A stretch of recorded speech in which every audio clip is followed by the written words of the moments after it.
समस्त मात्र शक्तियों भाई बंधुओं सादर जय श्री कृष्ण। मित्रों, आप सभी का बहुत बहुत स्वागत है आपके अपने ही चैनल एस्ट्रो गुरुजी में। मित्रों, यदि आपने अभी तक हमारे चैनल को सब्सक्राइब यदि नहीं किया हो तो अभी सब्सक्राइब कर लें और बेल आइकन को अवश्य दबाएं, जिससे हमारे अगले आने वाले नए वीडियो की नोटिफिकेशन सबसे पहले आपके पास पहुंचे। आप नित्य नई नई ज्ञानवर्धक जानकारियां व नित्य का राशिफल हमारे चैनल से प्राप्त करते रहें। तो मित्रों, आज आपको हम सुनाने जा रहे हैं महान पुण्य को देने वाली उत्पन्ना एकादशी की व्रत कथा। इसकी पूजा विधि और इसका महत्व भी आज आपको हम बताएंगे। तो यह व्रत जो भी स्त्री पुरुष श्रद्धा के साथ करेंगे, भगवान विष्णु जी की असीम कृपा उन्हें मिलेगी और श्रद्धा पूर्वक व्रत कथा को श्रवण करने से इस व्रत का संपूर्ण फल प्राप्त होगा और इस व्रत को करने से अश्वमेघ यज्ञ का फल भी प्राप्त होगा। तो मित्रों, पूरे वीडियो को आप ध्यान पूर्वक देखेंगे तभी इसका संपूर्ण फल आपको मिलेगा। तो मार्गशीर्ष मास की कृष्ण पक्ष की एकादशी को उत्पन्ना एकादशी का व्रत रखा जाता है। इस वर्ष 2021 में उत्पन्ना एकादशी का व्रत 30 नवंबर 2021 मंगलवार के दिन रहेगा। इस दिन विशेष योग बन रहे हैं। एकादशी की रात्रि को 12:03 तक आयुष्मान नाम का योग रहेगा। तो भारतीय संस्कृति में किसी की दीर्घ आयु के लिए उसे आयुष्मान भव का आशीर्वाद दिया जाता है। इस योग में किए गए कार्य लंबे समय तक शुभ फल प्रदान करते हैं। इस योग में किया गया कार्य जीवन भर सुख देने वाला होता है। इसके साथ ही देर रात्रि 2:13 से शुरू होकर के 1 दिसंबर के सूर्योदय तक द्विपुष्कर नाम का योग रहेगा। ऐसा माना जाता है कि द्विपुष्कर योग में कोई भी काम करने से 2 गुना फल मिलता है। तो एकादशी का शुभ मुहूर्त इस प्रकार से रहेगा। एकादशी तिथि आरंभ होगी 30 नवंबर 2021 मंगलवार को प्रातःकाल 4:14 से आरंभ होगी। एकादशी तिथि समाप्त होगी 30 नवंबर की रात्रि 2:13 पर। पारण की तिथि रहेगी दिनांक 1 दिसंबर 2021 को प्रातःकाल 7:14 तक पारण का समय रहेगा। इस समय अवधि में आपको इस व्रत का पारण कर लेना चाहिए। तो धर्म शास्त्रों के अनुसार सभी व्रतों में एकादशी सबसे महत्वपूर्ण मानी गई है। एकादशी एक देवी है जिनका जन्म भगवान विष्णु जी से हुआ था और मार्गशीर्ष मास की एकादशी के दिन ही यह प्रकट हुई थी। इसलिए इस एकादशी का नाम उत्पन्ना एकादशी हुआ था। तो पद्म पुराण के अनुसार इस एकादशी का व्रत करने से सभी व्रतों का फल प्राप्त होता है और मोक्ष फल की भी प्राप्ति हो जाती है। साथ ही यह सभी प्रकार के दुखों का नाश करने वाली होती है। तो आइए अब हम जानते हैं एकादशी किस तरह प्रकट हुई थी और उसके पीछे क्या कथा है। तो पुराणों के अनुसार एकादशी का व्रत करने से भगवान विष्णु जी की असीम कृपा प्राप्त होती है और सभी तीर्थों के दर्शन के बराबर फलों की प्राप्ति होती है। इस व्रत में किया गया दान का फल जन्म जन्मांतर तक प्राप्त होता है। इस व्रत में जप तप व दान करने से अश्वमेघ यज्ञ के बराबर फलों की प्राप्ति होती है। अगर आप हर महीने पड़ने वाली एकादशी का व्रत रखना चाहते हैं तो आप उत्पन्ना एकादशी से शुरुआत कर सकते हैं। इस व्रत के रखने से जीवन में हमेशा सुख शांति बनी रहती है। माता लक्ष्मी जी का आशीर्वाद भी प्राप्त होता है। तो उत्पन्ना एकादशी की पूजा विधि इस प्रकार से रहेगी। उत्पन्ना एकादशी का व्रत करने वाले व्यक्ति को 10वीं तिथि के दिन ही भोजन नहीं करना चाहिए, एक समय भोजन करना चाहिए। इसके बाद ब्रह्म मुहूर्त में उठ करके स्नान वगैरह से निवृत्त होकर के भगवान विष्णु जी का ध्यान लगा करके इस व्रत का संकल्प लेना चाहिए। उसके बाद आप अच्छे वस्त्र धारण करें और एक पटले के ऊपर एक लाल या पीला कपड़ा बिछा करके उस पर भगवान विष्णु जी की मूर्ति या तस्वीर विराजित करें। गंगा जल से छींटा दे करके पवित्र करें। धूप दीप नैवेद्य से विधिवत उनकी पूजा करें। इसके बाद भगवान को पीले पुष्प अर्पित करें, फलों का भोग लगावें। इस व्रत में केवल फलों का भोग लगाया जाता है। फिर शुद्ध घी का दीपक जलावें। भगवान का ध्यान करके उनकी कर्पूर से आरती उतारें। इस दिन विष्णु सहस्त्र नाम का पाठ करना उत्तम रहेगा। पूरे दिन भगवान का भजन व कीर्तन करें। साथ ही दान इस दिन अवश्य करें। संध्या के समय दीप दान के पश्चात फलाहार ग्रहण करें।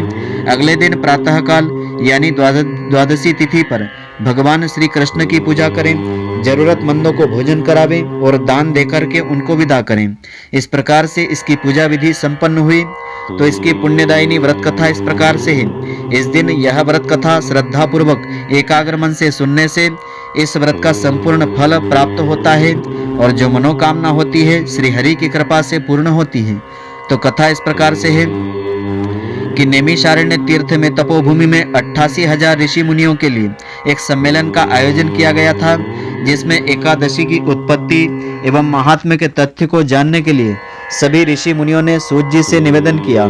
श्री सूत जी ने कहा कि हे ऋषि मुनियों, मनोकामना पूर्ण करने वाली अनंत पुण्य प्रदायिनी एकादशी की उत्पत्ति, महात्मा आदि के बारे में पांडव श्रेष्ठ युधिष्ठिर ने भी अश्वमेघ यज्ञ के समय भगवान श्री कृष्ण से यही प्रश्न किया था। तो युधिष्ठिर ने उस समय पूछा था कि हे भगवान, पुण्यमयी एकादशी कैसे उत्पन्न हुई थी, इस संसार में क्यों पवित्र मानी गई है तथा देवताओं को कैसे प्रिय हुई, इसका महात्म्य और विधि विधान क्या होता है, इसको करने से क्या पुण्य फल प्राप्त होता है, कृपा करके बताने की कृपा करें। भगवान श्री कृष्ण ने कहा कि हे पांडव श्रेष्ठ, प्राचीन समय की बात है कि सतयुग में एक महान भयंकर दैत्यराज हुआ था। वह दैत्य मूर नाम से प्रसिद्ध था। वह बड़ा ही क्रूर रौद्र स्वरूप वाला था तथा अत्यंत शक्तिशाली था। वह सभी देवताओं का घोर शत्रु था। उस भयानक और शक्तिशाली दैत्यराज ने इंद्र, आदित्य, वरुण, वायु, अग्नि आदि देवताओं को पराजित करके उन्हें देवलोक से बाहर निकाल दिया था। देवगण भयभीत होकर के पृथ्वी पर विचरण कर रहे थे। तभी देवेंद्र सहित सभी देवगण एकत्रित होकर के देवादिदेव महादेव जी के पास शिव धाम में पहुंचते हैं। वहां इंद्र ने हाथ जोड़ करके भगवान शिव जी से प्रार्थना की और अपने दुखों का कारण बताया। इंद्र बोले कि हे महादेव, हम सब देवों को मार करके मूर नामक बलशाली राक्षस ने देवलोक से निकाल करके अपना आधिपत्य वहां जमा लिया है। हम सभी मृत्यु लोक में दुखी जीवन व्यतीत कर रहे हैं। कृपया आप हमें इस दुखी जीवन से छुटकारा पाने का कोई उपाय बता दीजिए। भगवान महादेव जी ने उन्हें इस संसार के स्वामी भगवान विष्णु जी के पास जाने की सलाह दी और कहा कि दैत्य मूर का अंत भगवान विष्णु जी की शक्ति से ही संभव हो सकेगा। यह सुनकर के देवराज इंद्र तथा अन्य सभी देवगण भगवान महादेव जी के आदेश के अनुसार पाताल लोक में चले गए। वहां पर शेषनाग की सैया पर लक्ष्मी जी के साथ भगवान विष्णु जी विश्राम कर रहे थे। उनको विश्राम करता देख करके देवताओं सहित इंद्र ने विनम्रता से स्तुति आरंभ की। इंद्र बोले कि हे देवेश्वर, आपको मेरा प्रणाम है। आप स्तुति योग्य हैं। आपको हम सबका कोटि कोटि प्रणाम है। देवता और दानव दोनों ही आपकी वंदना करते हैं। हे मधुसूदन, आप हमारे ऊपर कृपा दृष्टि करें। समस्त देवगण आदि दैत्यों से त्रस्त हो गए हैं और सभी भयभीत होकर के हम सब आपकी शरण में आए हैं। आप हमारी रक्षा कीजिए। समस्त देवों की करुण वाणी से द्रवित होकर के विष्णु भगवान ने उन्हें सांत्वना दी और भगवान विष्णु जी ने कहा कि हे देवराज इंद्र, यह कैसा राक्षस है जिसने तुम सब देवों को पराजित करके देवलोक से बाहर निकाल दिया है? उसका रूप और बल कैसा है तथा उस दुष्ट का रहने का स्थान कहाँ पर है? तो भगवान की अमृत तुल्य मीठी वाणी सुनकर के इंद्र बोले कि हे देवेश्वर, प्राचीन समय में तालजंग नाम का एक राक्षस हुआ था। उसी का दैत्य पुत्र मूर के नाम से विख्यात हुआ है, जो चंद्रावती नगरी में रहता है। अपने बल प्रताप से भूमंडल से सभी देवताओं को परास्त करके देवलोक को जीत करके उसने हमको वहां से भी निकाल दिया है। उसने दूसरे ही इंद्र को स्वर्ग के सिंहासन पर बैठाया है और अपने ही कुल के इंद्र, अग्नि, यम, वरुण, सूर्य, चंद्रमा आदि को लोकपाल बना दिया है। वह स्वयं ही सूर्य बन करके धरती को गर्मी प्रदान करता है और बादल बन करके जल की बारिश करता है। अतः आपसे निवेदन है कि आप उस बलशाली व भयानक दैत्य मूर को मार करके हम सब देवताओं की रक्षा कीजिए। तो यह सुनकर के भगवान श्री विष्णु जी को बहुत ही क्रोध आया और बोले कि हे देवगण, आप धीरज धारण करें। मैं अति शीघ्र तुम्हारे सब शत्रुओं का नाश करके आप सबकी रक्षा करूंगा। आप सब शीघ्र ही अपनी सेना के साथ चंद्रावती नगरी में चलिए। स्वयं भगवान विष्णु जी भी आगे आगे चंद्रावती नगरी की ओर चल पड़े।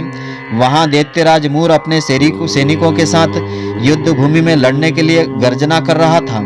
वहां पर देवों और राक्षसों में घमासान युद्ध होने लगा। दानवों ने अनेक देवों को परास्त कर दिया। बहुत सारे देव युद्ध भूमि से भाग गए थे। तब भगवान विष्णु जी को युद्ध भूमि में देख करके राक्षसों ने उन पर भी अस्त्र शस्त्र से प्रहार करना आरंभ कर दिया। भगवान विष्णु जी ने अपने दिव्य बाणों और चक्र के भीषण प्रहार से दानवों पर आक्रमण कर दिया, जिससे राक्षस मूर की सेना छिन्न भिन्न हो गई। भगवान विष्णु ने असंख्य राक्षसों को मौत की नींद सुला दिया। यह देख करके दैत्यराज मूर भगवान विष्णु जी की ओर लड़ने को आया और युद्ध के लिए ललकारने लगा।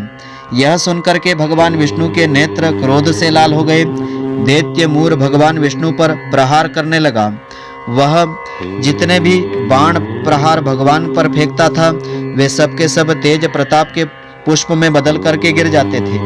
भगवान विष्णु ने अपने दिव्य शस्त्रों से दैत्य मूर को मारने के लिए जिन जिन शस्त्रों का प्रयोग किया था, वे सभी उस दैत्य के तेज से कुंठित होकर के नष्ट हो जाते थे। इसके बाद भगवान विष्णु जी के सर्प रूपी बाणों और अनेक प्रकार के शस्त्रों का प्रयोग करके दैत्य मूर पराजित नहीं हो पाया था, परंतु भगवान के बाणों और शस्त्रों से दैत्य मूर का शरीर घावों से छलनी छलनी हो गया था। जब दिव्य शस्त्रों से भी भगवान उस दैत्य मूर को नहीं जीत सके, तब परिग के समान बाहुओं से युद्ध करने लगे।